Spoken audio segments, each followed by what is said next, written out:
大家好，歡迎嚟到全康養生屋呢個頻道，我係 Cindy。咁啊，上次講到咧就話有啲人使用咗2-3次之後咧，佢身體咧就開始即係有痛症啦。如果你本身你嘅身體裏邊有寒濕風邪嘅話，佢就會即係上次講到就話血管咧，如果你有堵塞75%以上咧，你有頭暈胸悶啊、氣短啊、頭痛同埋手麻、腳沉呢啲情況咧，同埋你本身有啲痛症嘅話咧，你身體裏邊嘅痛症咧，使用咗周林頻譜之後咧，佢會更加之痛出嚟嘅。咁啊，點解會痛咧？嗱，第一日咧使用周林頻譜之後咧，佢只係排出你皮膚表面嘅毒素。第二日咧使用周林頻譜，佢就排出你肌肉骨骼嘅毒素。第三日咧，即係第一日咧係表層嘅，第二日咧係淺層嘅，第三日咧係深層嘅，就排出呢個腸道嘅毒素。咁第四日咧再深層啲嘅就排出你五臟六腑嘅毒素。第五日咧就再深層排出血液嘅毒素。所以呢個頻譜佢通過內生熱效應佢就疏湯經絡、調節氣血、促進血液嘅回圈，即係回流即係等你更快脆，即係嗰個血液咧回流得快啲，同埋改善循環，稀釋你個血黏度咩叫血黏度即係話頭先講到你啲血好似粥咁樣，即係好濃稠嘅，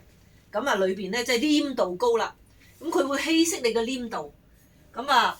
同埋咧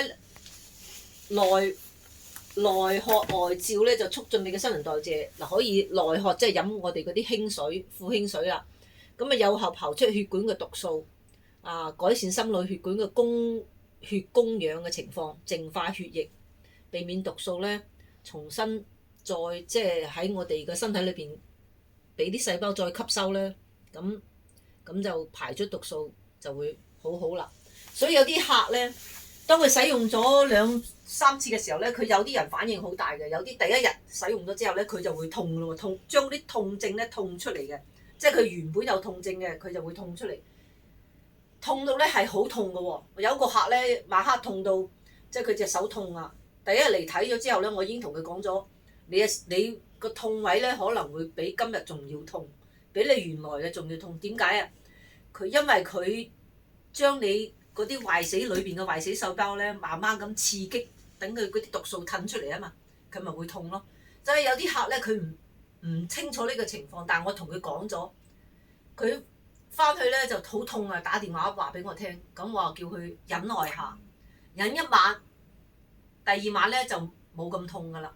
就睇你自己嘅情況，如果你情況係好痛嘅，即係痛嘅時間越長，你以前即係痛咗幾年嘅話，你有可能會痛得多幾日。如果你痛嘅時間咧唔係好長嘅，咁佢痛嘅時間咧就會好短嘅。即係你個毒素痛出嚟嘅毒素係幫你排出嚟嘅速度啦，越痛得快，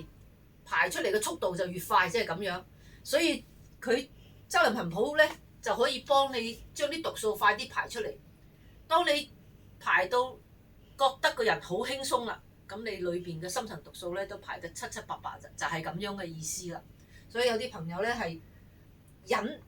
忍痛嗰方面佢比較有啲朋友係差啲嘅，即係少少痛咧就好似好緊張咁，其實唔緊要嘅。呢啲係你嘅細胞、你嘅身體裏面咧自然反應嚟嘅。呢啲一般咧，如果喺醫院嘅話咧，佢會俾止痛藥你食。醫生成日同你講食止痛藥，即係等於食毒藥，係咪？大家都知㗎啦。所以叫你盡量唔係好痛或者唔痛。即係少少痛唔緊要，忍住，盡量唔好食嗰啲止痛藥。止痛藥咧係毒藥嚟嘅。我哋唔食止痛藥，等佢自然痛。佢痛咗之後咧，佢就唔痛，排出毒素就唔會痛噶啦。所以周林頻譜佢嗰個作用咧就係喺呢度。所以咧要經常要將我哋嘅毒素排出嚟，嗰啲寒濕風邪排出嚟之後咧，個人就輕鬆啦，咁就唔痛啦，係咪？好啦，今日講到呢度先啦，拜拜。